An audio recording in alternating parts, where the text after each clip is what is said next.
all together. As a Moldova support platform, as a bridge of solidarity between friends, but also only as a starting point, because this is not just a single-day event, but this is a bridge for the upcoming future. The goal of the platform and today's conference is twofold. First of all, we want to mobilize immediate support for Moldova, politically, financially, and in kind, according to the requirements of our Moldovan partners.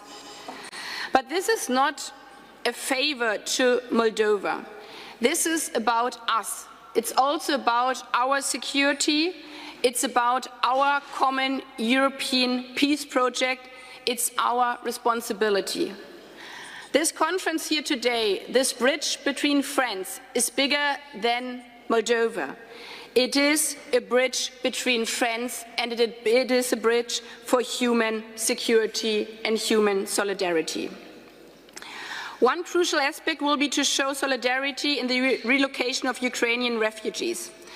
And I'm glad that we have already been able to organize many flights from Chisinau for Germany for 300 people, and many partners of you have joined already with planes also leaving from Chisinau. And we will call on other partners to join this effort, because what we are needing now are concrete commitments, and we are giving them today at this common platform. And we have a second goal, the need to look beyond the here and now and to help address Moldova's longer-term needs and security.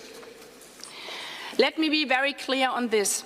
Russia's war is not just an attack on the Ukrainian people, it is also an attack on our rule-based international order and on our values that all connect us. This is also what this conference is all about. It's about freedom, peace, and the right of self-determination. All people have the right to decide their own future. No one should be at the mercy of their stronger neighbor, neither the people of Ukraine nor the people of Moldova. That's why we want to strengthen our cooperation with Moldova beyond immediate needs for the long term. Together with our Moldovan partners, we want to assess how we can help reduce Moldova's dependency on Russia economically, financially, and with view to energy needs, and to strengthen the country's resilience. And I'm very thankful that not only 47 delegations are here, but also that within hours, you, many partners of us, have been willing to participate in the co-sharing of the different baskets we are talking here about today. Not only refugees, but also 4 other partners. So besides France, Romania, and Germany, we're having the co-chairs of Canada, US, Italy, UK, Sweden, and the European Commission. In the field of energy, we want to look at dependency and see how Moldova can diversify and to enhance its renewable energies, become more energy efficient, particularly in the light of the rising prices. We will look at how to support the government's efforts to fight against corruption and to strengthen the rule of law. We want to identify the main challenges and opportunities for the next steps for the justice reform.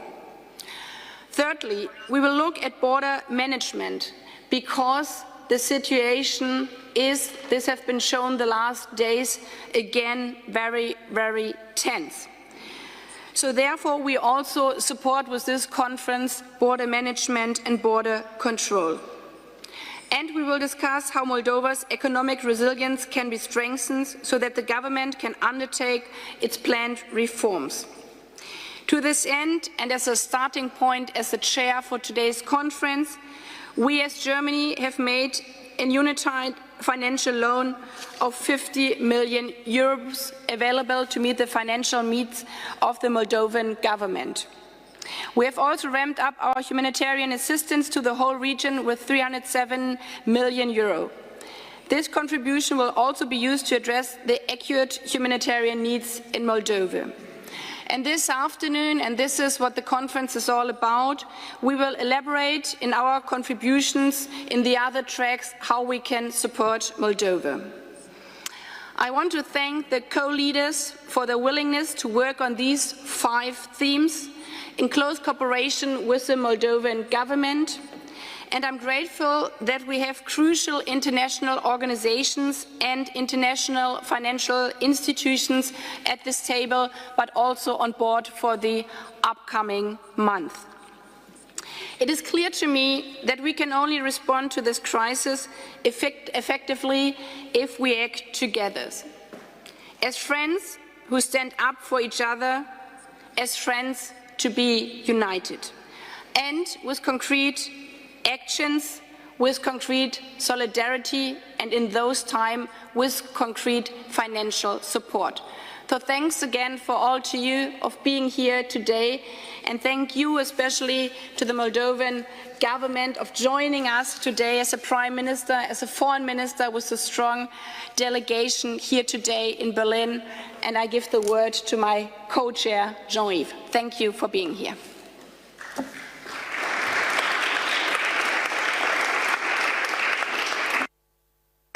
Merci Anna-Lena, Madame la...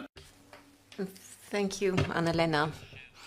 Prime Minister, dear friends. For me as well, it gives me great pleasure to be here together with you as we launch the support platform for Moldova. The war is still raging, and it is causing a terrible humanitarian situation, which is worsening by the day. Millions of people have become refugees, and we can also see by the day all of the atrocities that are taking place, and unfortunately this is not the end of it. This situation has prompted an impressive show of solidarity, and I believe altogether we can be proud of it. The European Union probably has never been so united and reactive in its response to this unprecedented situation, and we shall continue. Unfortunately, as we can all see, the war is not over, and its consequences will weigh on our continent for many years. And we shall be able to maintain our support to Ukraine, to the displaced people, and also to the countries that are at the forefront to receive the refugees. We should do that in the long run. And accordingly, this saying which Anna-Lena was quoting, I may not have 100 rubles, but I have 100 friends. Well, that should be long-lasting. Accordingly, we should look into strengthening or help to our Moldovan friends who've shown an outstanding generosity and resilience vis-à-vis their neighbours, even though the war is having direct consequences on their daily lives. And like others, I myself could see on the ground the reception organised by Moldova for those fleeing the war, and I would like to pay tribute to them. I also would like to thank Anna-Lena for taking the initiative of organising this support platform. I believe indeed this is the right concept because it means we can do it in the long run. It's not just a one-off. And we shall make sure that this support platform is a tool, some sort of a tool for cause solidarity with Moldova in the long run. And can only rejoice to see so many of us involved in this solidarity. As Europeans, we've already done a number of things. There was, for example, the status agreement that enabled the Frontex agency to be deployed in Moldova. There's some support at the border. There's some relocation operations as well from Moldova, organized by a number of us, and we shall continue to do so. That will be part of our discussions today. At the European level, there was also some financial support that was made available in order to allow Moldova to cover part of its financial needs. And France also has decided to increase its support. Accordingly, 126 million euros in aid will be provided to Moldova, and I have in particular in mind help for the renovation of key infrastructures such as the railway between Chisinau and Ungeni.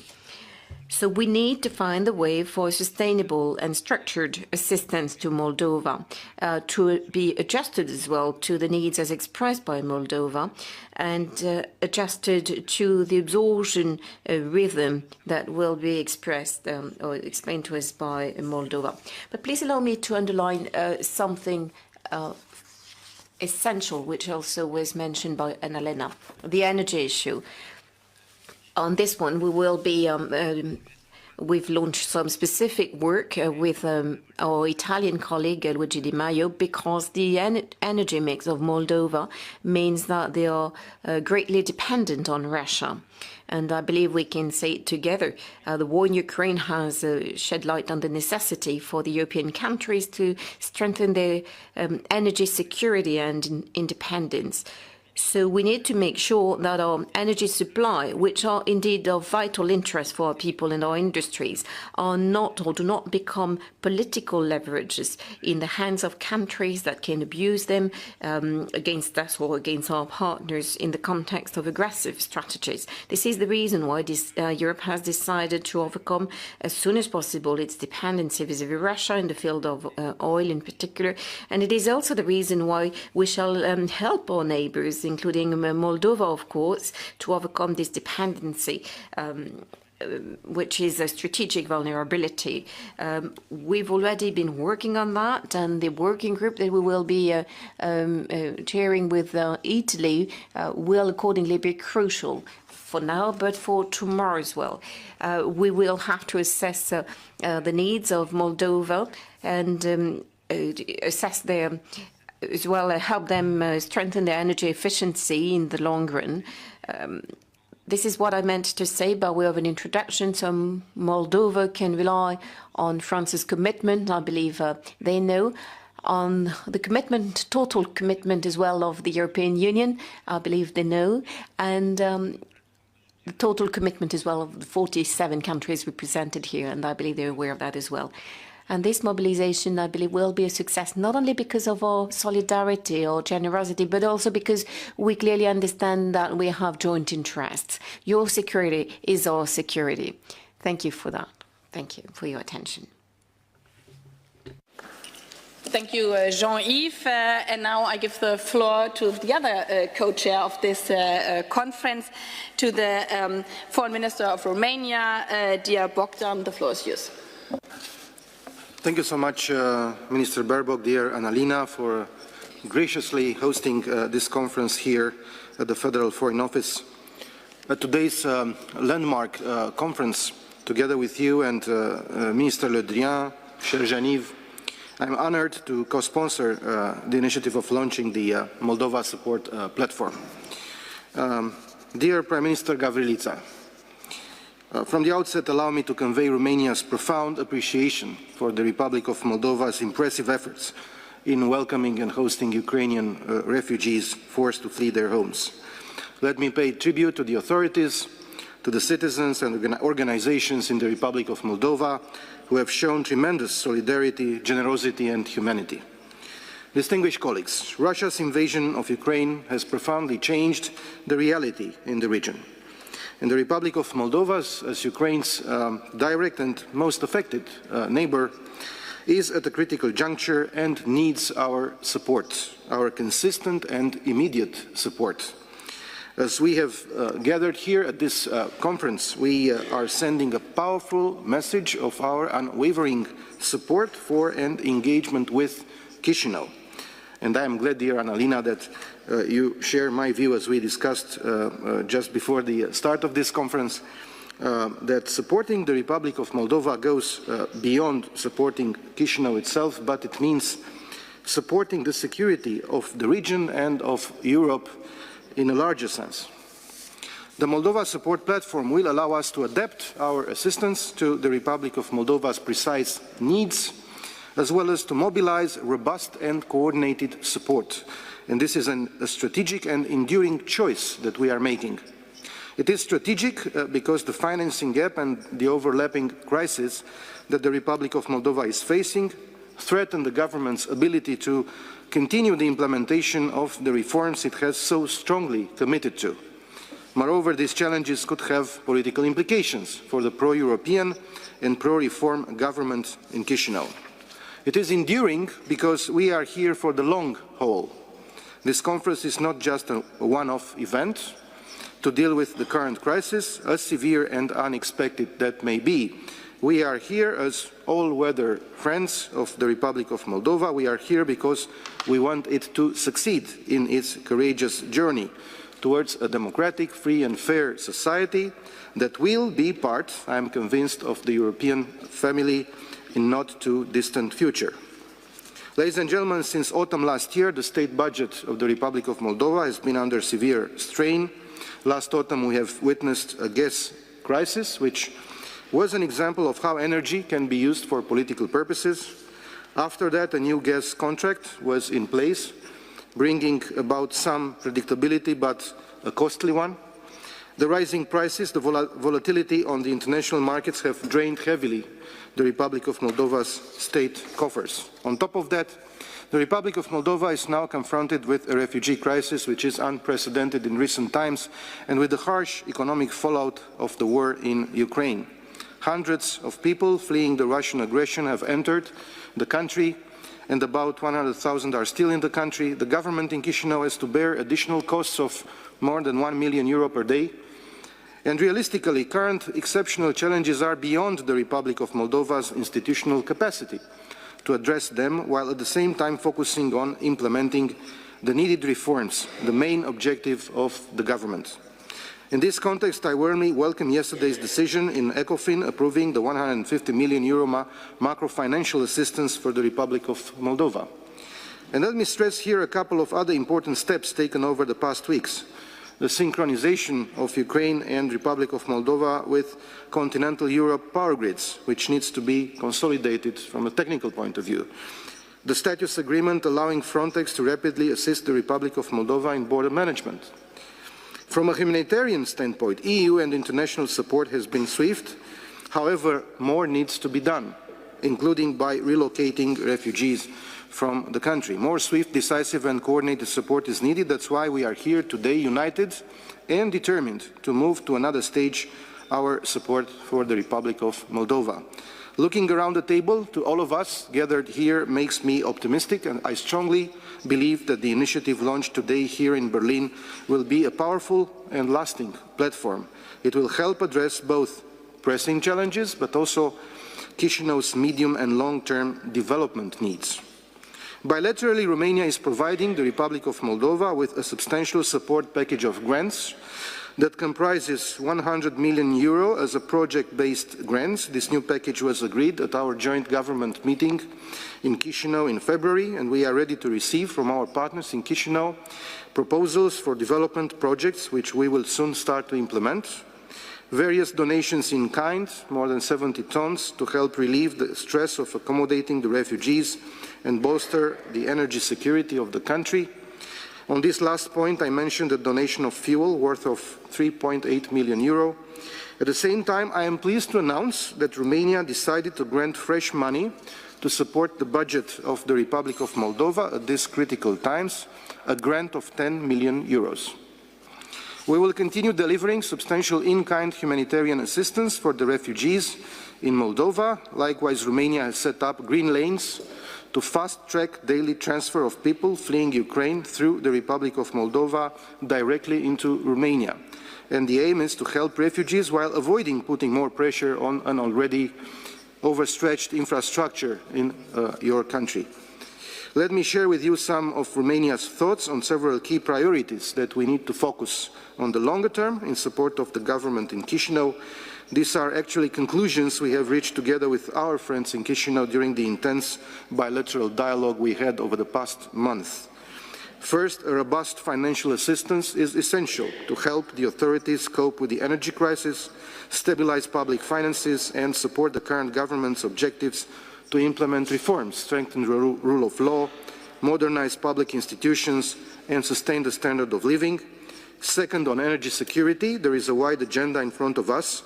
We should look to developing local energy generating capacities, strengthening electricity interconnections, as well as of gas connectivity inside the Republic of Moldova, and to support gas supply diversification with a view to reducing its dependence on Russian gas. And we are, as you know, working together, looking for alternative supply options such as Azerbaijan.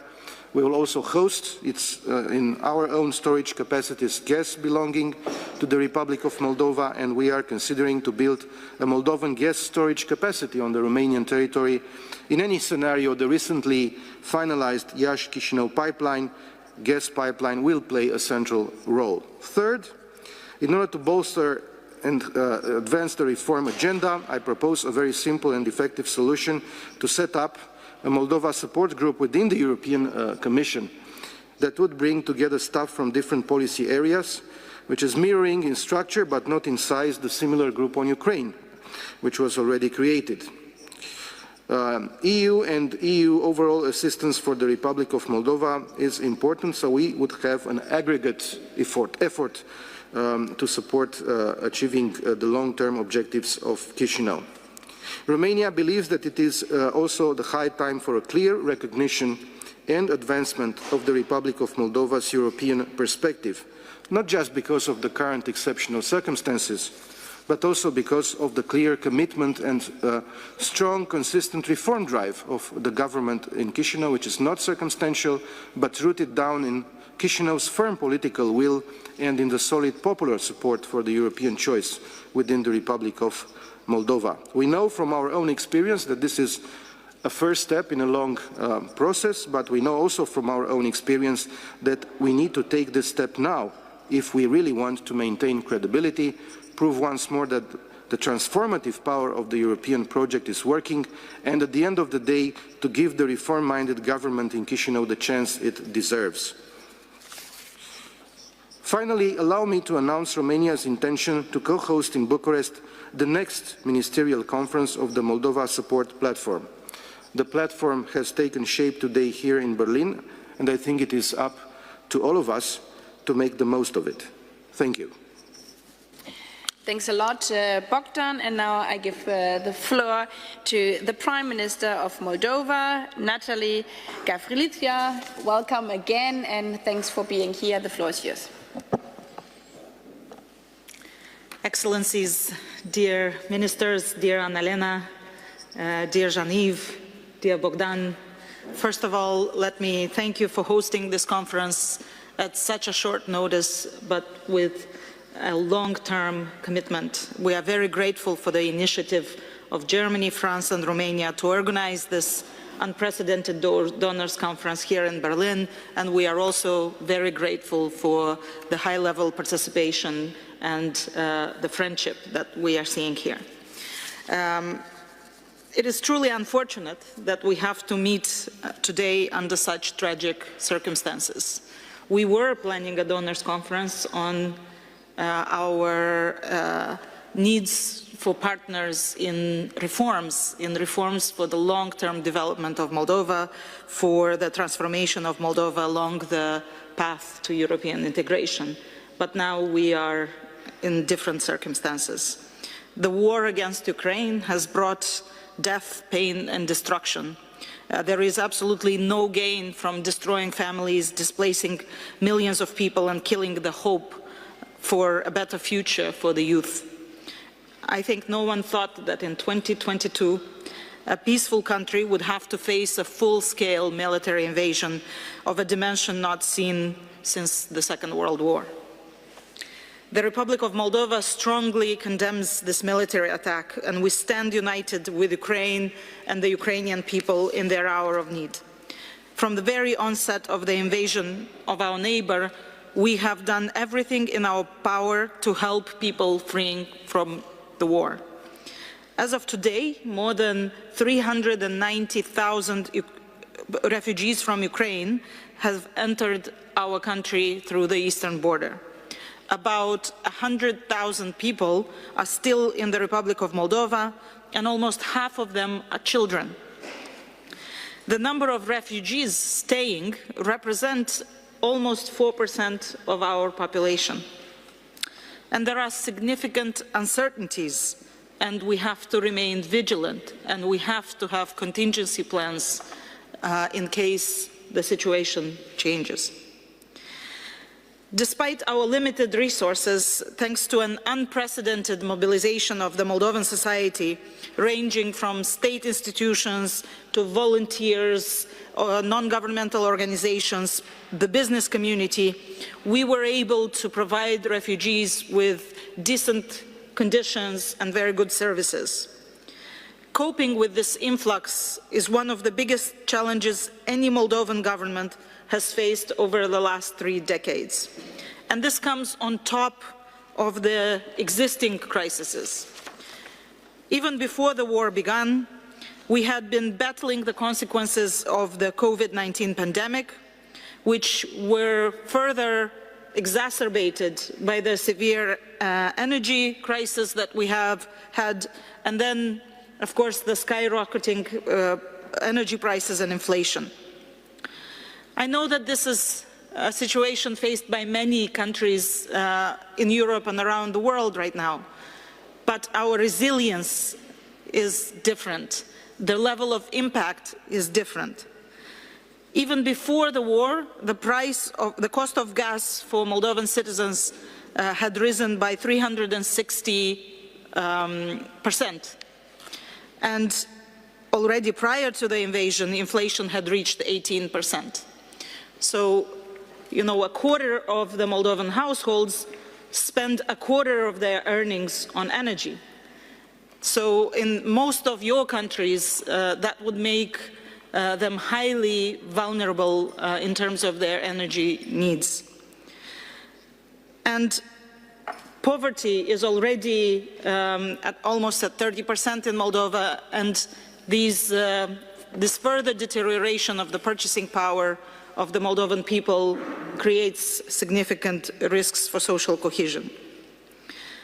So now we have to deal with the social and economic fallout of the war, interrupted supply chains and anticipated reduction in remittances, especially from our diaspora in Russia, food security risks, hybrid threats, and especially these further rises in prices, which will further strain household budgets in a country where we have significant levels of vulnerability already, both among the refugees and among the host population. At the same time, as Jean-Yves mentioned, the Republic of Moldova is one of the most vulnerable countries in Europe in terms of security of energy supply and energy prices. We are the only country in Europe, the gas imports of which are 100% dependent on one source, and that is Gazprom. We truly need an urgent revision and adjustment of the existing energy strategy, policy, and above all, significant investments. A highly problematic issue is also access to electricity. The Republic of Moldova has no alternative to deliveries from Ukraine and the Transnistrian region, as there is as yet no interconnection with the high voltage electricity grid in Romania. This is why interconnection projects are a priority for us. They will help us to avoid crises in the future and provide more availability of electricity sources. But of course, this is not a short-term solution.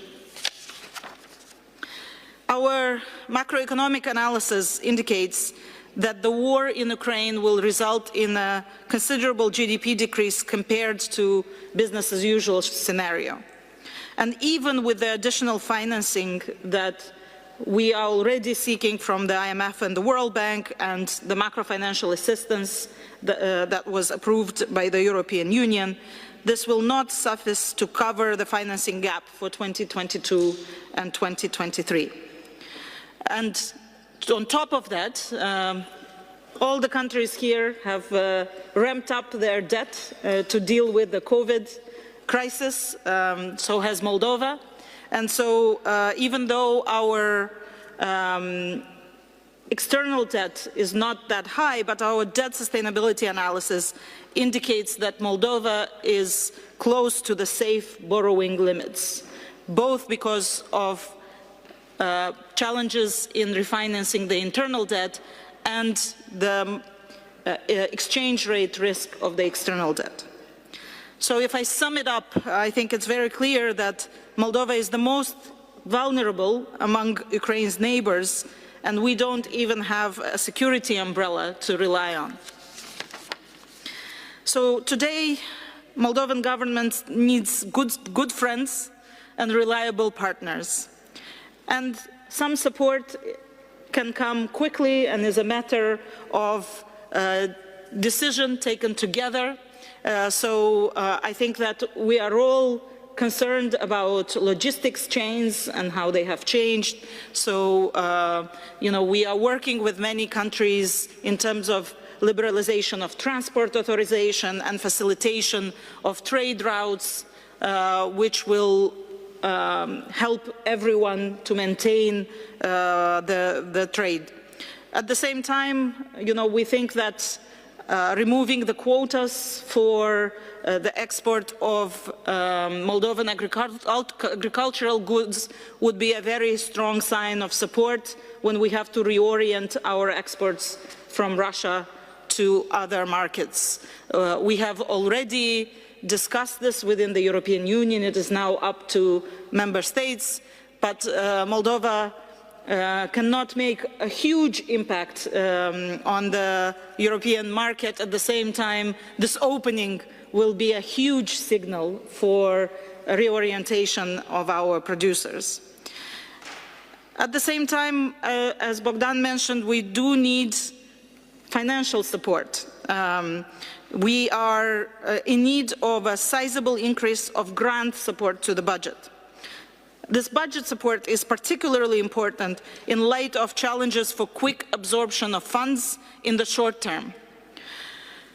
Lack of financing and high borrowing levels would jeopardize future economic development of Moldova, would test the limits of social cohesion and aggravate Moldova's long-standing political fragmentation, generating instability in the region with potential reverse spillover effects on the already precarious situation on Ukraine. So it is critical for us to safeguard the existing fiscal space and maintain political stability and social cohesion. We have projects that we need to accelerate given the changes in our circumstances.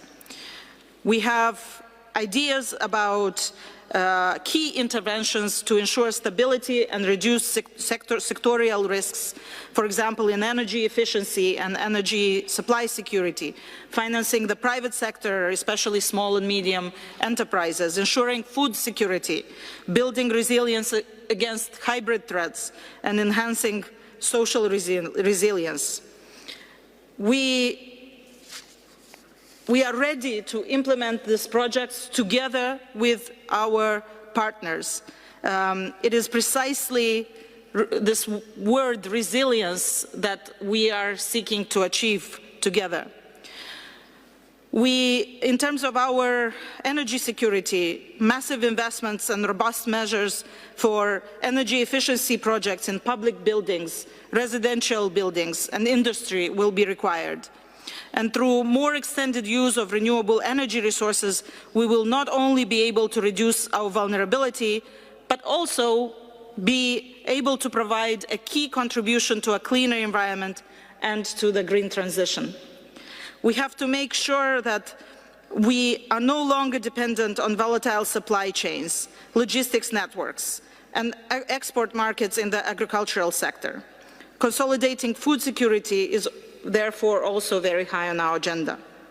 And as has been already mentioned, our borders, but also within our country, we are facing new challenges that are stemming from the volatile security environment and transnational criminality, but also from what has become known as hybrid threats. So we are working and have projects, concrete projects we could implement together to strengthen cybersecurity and fight against misinformation and fake news. And we are committed to help the most vulnerable people in our society who have to deal with economic hardship and are at risk of social exclusion. The people of Moldova have, during the past 2 years, sent a clear message that they view the future of our country within a strong and united Europe and as part of the free world. We have been determined, despite the crises, despite the fact that this government, in 8 months of its mandate, has had to declare an emergency situation a 3rd time now, we have still progressed on our path for reforms, for combating corruption, reforming the justice sector. Together with many of you, we are working on the external evaluation of judges and prosecutors, because we believe that it is these EU democratic values that are key to our prosperity and the prosperity of our citizens.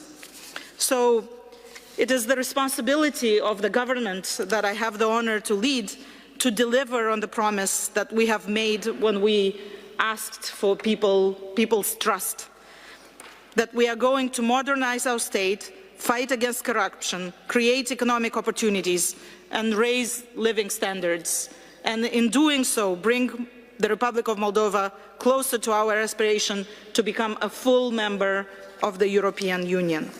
So thank you again for this conference, and I look forward to working together both today, but also in the medium and long term, to make sure that we progress along this path. Thank you. Thank you very much, Prime Minister. And now we would do the tour de table. I would really like to ask you to be very short. And as an example for this, a High Representative who always says to us as foreign ministers, be short and sharp, can give a good example now how short 3 minutes and how sharp they are. So I welcome digitally now on screen Joseph Borrell from Brussels for the European Union.